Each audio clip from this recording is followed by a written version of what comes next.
Tasavvur qiling. Yaqin Sharq osmoni allaqachon tarang. Yaqin Sharqda vaziyat tobora qizib bormoqda.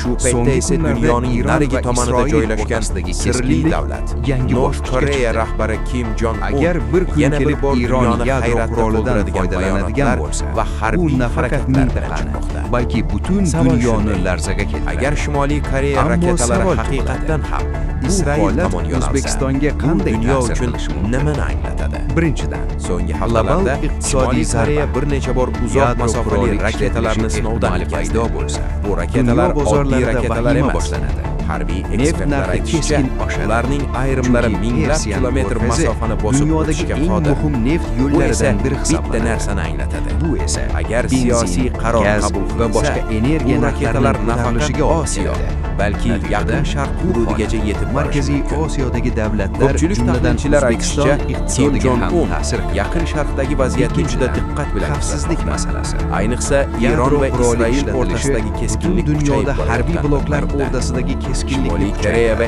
Iron o'rtasida jarayonga harbiy yirik texnologiya bo'yicha davlatlar, hamkorlik bo'lishi United mumkinligi States, haqida Rossiya yillar va davomida China turli aralashishi taxminlar mumkin. bo'lib keladi. Agar Ba'zi mojaro ekspertlar kengaysa, hatto Markaziy raketa Osiyo texnologiyalari ham siyosiy almashinuvi bosim haqida ostida qolishi ehtimoldan xoli Agar bu emas. taxminlar rost bo'lsa, Uchinchidan, bu Yaqin ekologik Sharqdagi xavf, kuchlar muvozanatini yadro portlashi butunlay o'zgartirishi radioaktiv mumkin. bulutlarni yuzaga Tasavvur keltiradi. qiling. Bir Shamollar tomonda kuchli borlar, havo bu mudofaasi radiatsiya minglab tizimlariga kilometr ega bo'lgan masofaga Isroil, tarqalishi mumkin. ikkinchi tomonda Tarixga esa qarasak, uzoq Chernobil masofali raketa disastri sinovlarini paytida davom radiatsiya ettirayotgan butun North Yevropaga Koreya. tarqalgan edi.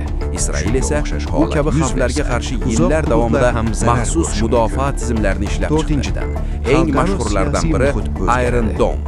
Agar Bu tizim yadro quroli qisqa va ishlatilsa, o'rta masofali bu raketalarni insoniyat havoda tarixidagi yo'q eng qilish keskin uchun yaratilgan. voqealardan biriga aylanadi. Ammo harbiy mutaxassislarning Bunday aytishicha, global agar bir diplomatiya, vaqtning o'zida savdo va ko'plab xavfsizlik raketalar tizimlarini uchirilsa, butunlay har qanday o'zgartiradi. mudofaa tizimi uchun bu Natijada katta ko'plab sinov davlatlar, bo'lishi mumkin. jumladan Shu O'zbekiston, sababli dunyo yangi davlatlari bu strategiyalar ishlab vaziyatni chiqishga juda majbur jiddiy bo'ladi. kuzatmoqda. Xulosa qilib Agar Kim aytganda, Jong Un yadro haqiqatan quroli ham ishlatilishi Yaqin Sharqdagi faqat mojaroga ikki davlat aralashsa, muammosi emas. bu global Bu siyosatni butun dunyo tubdan uchun o'zgartirishi mumkin.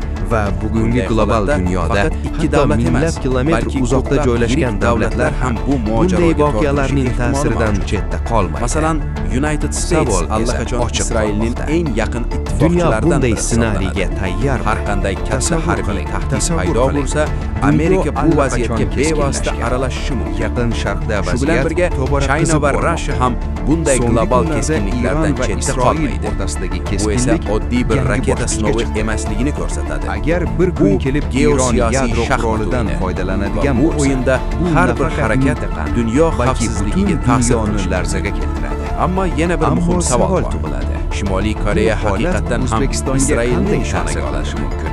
Ko'plab ekspertlar bunga shubha bilan Global qaraydi. iqtisodiy Chunki zarba, bunday harakat yadro butun quroli dunyo ishlatilishi miqyosida keskin ehtimoli javob paydo choralariga bo'lsa, sabab bo'lishi dunyo mumkin. bozorlarida vahima Ammo Kim boshlanadi. Jong Un ko'p Neft bor narxi kutilmagan keskin qarorlar oshadi. bilan dunyoni Chunki hayratda Persian qoldirgan. ko'rfazi Shu sababli dunyodagi eng har bir muhim yangi neft raketa yo'llaridan sinovi, biri hisoblanadi. har bir yangi bayonot Bu esa xalqaro benzin, hamjamiyat tomonidan gaz va diqqat boshqa bilan energiya kuzatilmoqda. narxlarining ko'tarilishiga Bugungi olib kunda keladi. dunyo juda Natijada nozik nuqtada bu turibdi.